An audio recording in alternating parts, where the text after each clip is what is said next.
She was forced to sign. Divorce papers, a poor black woman cornered by the cold hand of wealth and power. The room was silent, except for the steady tick of an old clock echoing through the Whitmore mansion, each sound like a countdown to the end of her marriage. Her fingers shook as the ink touched the page, while his mother watched with quiet satisfaction. To them, she was unworthy, a stain on their perfect legacy. But what they never imagined was that the woman they cast aside carried a secret, one that would rewrite their story forever. Her father was a billionaire, richer than them all. Her name was Emilia Monroe. She grew up in the quiet part of town, raised by a single mother who worked 2 jobs just to keep food on the table. To the world, Emilia was invisible, just another young black woman trying to survive.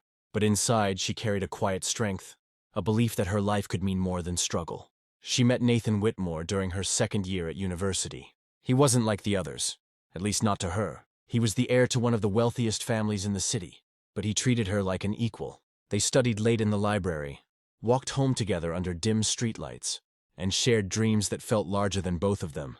Against every odd, they fell deeply in love. But love wasn't enough for the Whitmores.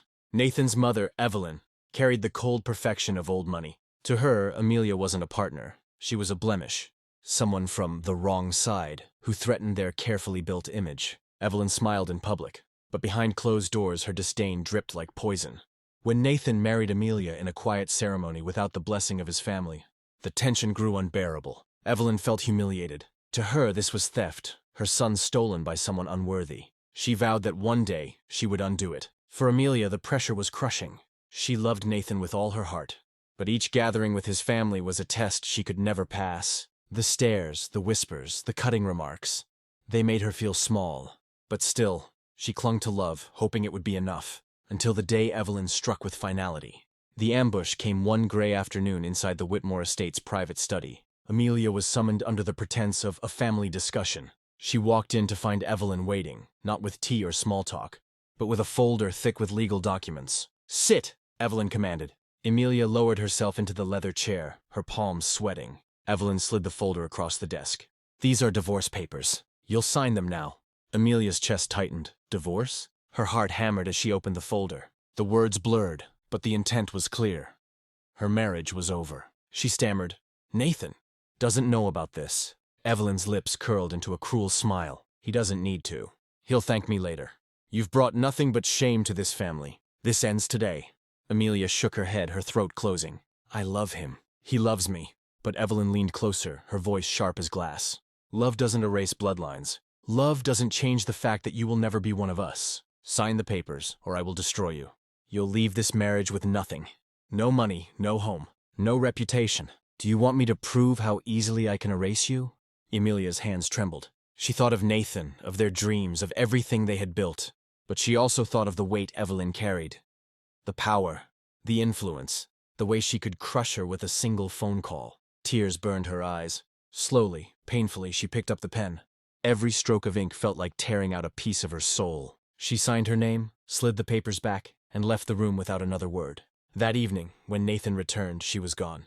No note, no explanation. Only the papers on his desk. Evelyn spun her story quickly. She told Nathan that Emilia had admitted she married him for money, that when she realized she wouldn't inherit much, she walked away.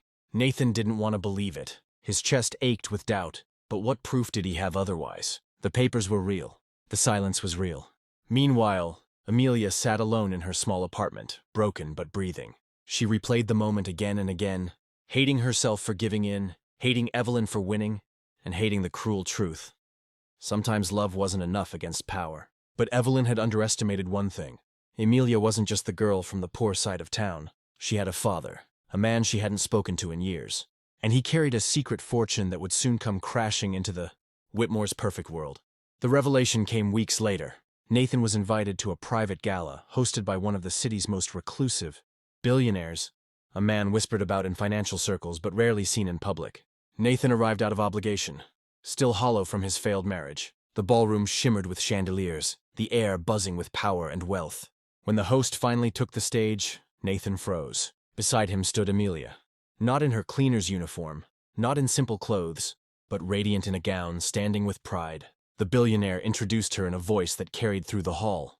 "My daughter, Emilia Monroe." The crowd erupted in whispers. Nathan's heart stopped. "Daughter?" He looked at Emilia, her eyes meeting his. They were filled with hurt, but also with a strength he hadn't seen before. She hadn't abandoned him for greed. She hadn't betrayed him. She had been forced, cornered, broken by his mother's cruelty. And now she was revealed not as an outsider, but as the heir to a fortune larger than his family's. The woman his mother had called unworthy was, in truth, more powerful than any of them could have imagined. Later, Nathan approached her, his voice cracking. "Why didn't you tell me?" Tears shimmered in her eyes. "Because I wanted you to love me for who I was, not for him. But your mother never gave me a choice." Nathan's world shattered. He realized too late that he had lost her. Not because she wanted to leave, but because his own family had driven her away. The story spread quickly. Whispers turned into headlines. The Whitmore family, known for their arrogance, had cast out a woman who was the daughter of a secret billionaire. Evelyn's smug power evaporated overnight. The empire she had tried to protect was humiliated, her judgment exposed for the cruelty it was. For Nathan, the revelation cut deepest. He had truly loved Emilia, and though his love had been real, he hadn't been strong enough to protect her when she needed him most. Now he stood on the outside, watching her rise into a world where his mother's power no longer mattered. As for Emilia, the divorce that once felt like the end became her new beginning. She had been treated as invisible, as unworthy, as less than. But now she knew the truth. Her worth was never theirs to define. It wasn't her father's money, nor Evelyn's scorn, that decided who she was. It was her own strength, her dignity, and her refusal to stay broken. Nathan tried to apologize, to explain, to beg for forgiveness. But Emilia wasn't the same trembling woman who had signed those papers. She was stronger now. She knew what she deserved. And the world learned a bitter lesson. When you judge someone by color, status, or background, you risk losing everything when the truth comes to light. Because the poor black woman they forced out of their world turned out to be the one holding the power all along.